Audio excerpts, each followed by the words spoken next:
Hello everyone, ಇವತ್ತು day 2 makeup class. Day 2 makeup ಕ್ಲಾಸಲ್ಲಿ ಏನಪ್ಪ ಮಾಡ್ತಾರೆ ಅಂತ ನಾವೆಲ್ಲರೂ ಕುತ್ಕೊಂಡು ಯೋಚನೆ ಮಾಡ್ತಿದ್ವಿ. ಅಷ್ಟೊತ್ತಿಗೆ ಮ್ಯಾಮ್ ಬಂದರು. ಮ್ಯಾಮ್ ಏನಪ್ಪ ಫ್ಲವರ್ಸ್ ಎಲ್ಲ ತೊಗೊಂಡ್ಬಂದಿದ್ದಾರೆ ಅಂತ ನಾವು ಎಲ್ಲರೂ ನೋಡ್ತಾ ಇದ್ರೆ, ಇವತ್ತು ಫ್ಲೋರಲ್ ಆರ್ಟ್ ಕ್ಲಾಸ್ ಅಂತೆ.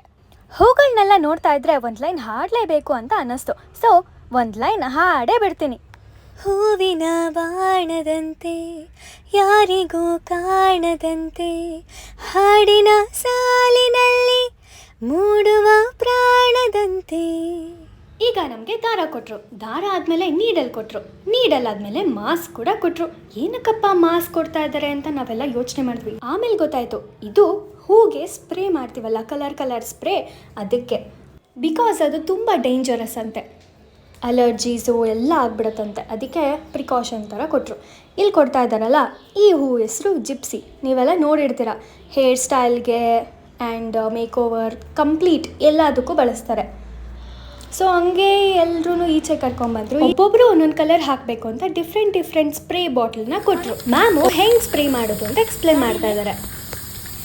ಹ್ಯಾಂಡ್ನ ಟರ್ನ್ ಓವರ್ ಮಾಡಿಕೊಂಡು ಕ್ಲೀನಾಗಿ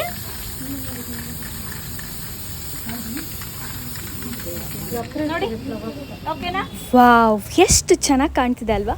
ಆಮೇಲೆ ನಮಗೆಲ್ರಿಗೂ ಕನಕಾಂಬ್ರ ಹೂವು ಕೊಟ್ಟರು. ಕನಕಾಂಬ್ರ ಹೂವು ಏನಕ್ಕೆ ಕೊಡ್ತಾ ಇದ್ದಾರೆ? ಹೂವು ಕಟ್ಟಕ್ಕಿರ್ಬೋದು ಅಂತ ನಾನು ಅಂದ್ಕೊಂಡೆ. ಫೈನಲಿ ಹೂವು ಕಟ್ಟಕ್ಕೇನೆ.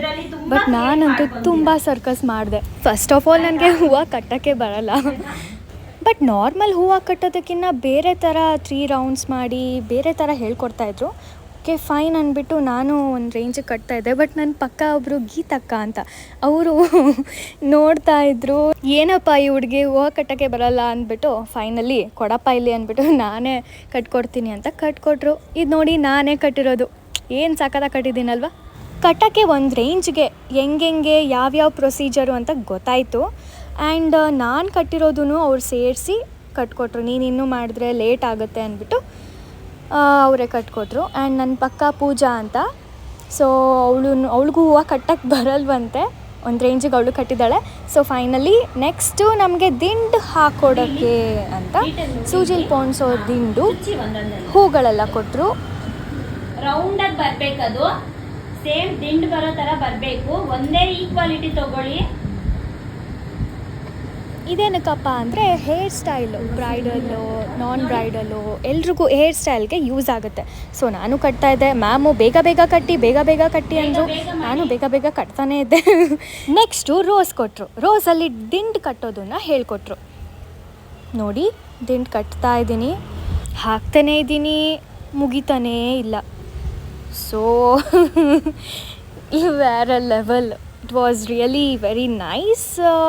ಓಕೆ ಫೈನ್ ಅಂದ್ಬಿಟ್ಟು ನೆಕ್ಸ್ಟು ಎಷ್ಟು ಟೈಪ್ಸ್ ಆಫ್ ಫ್ಲೋರಲ್ ಆರ್ಟ್ ಹೇಳ್ಕೊಟ್ಟಿದ್ರು ಎಲ್ಲನೂ ಸೇರಿ ಒಂದು ಕಡೆ ಜೋಡಿಸ್ಕೊಂಡು ಇಟ್ಕೊಂಡು ಕೂತೀರಿ, ನಮ್ಮ ವಿಡಿಯೋಗ್ರಾಫರ್ ಬಂದು ವಿಡಿಯೋ ಮಾಡ್ಕೊತಾರೆ ಅಂತ ಹೇಳಿದ್ರು. ಸೊ ಫೈನಲಿ ನಾವೆಲ್ಲ ನೀಟಾಗಿ ಇಟ್ಕೊಂಡು ಜೋಡಿಸ್ಕೊಂಡ್ವಿ. ಒಬ್ಬೊಬ್ರದ್ದೇ ಒಪಿನಿಯನ್ಸ್ ಕೇಳ್ತಾ ಇದ್ರು.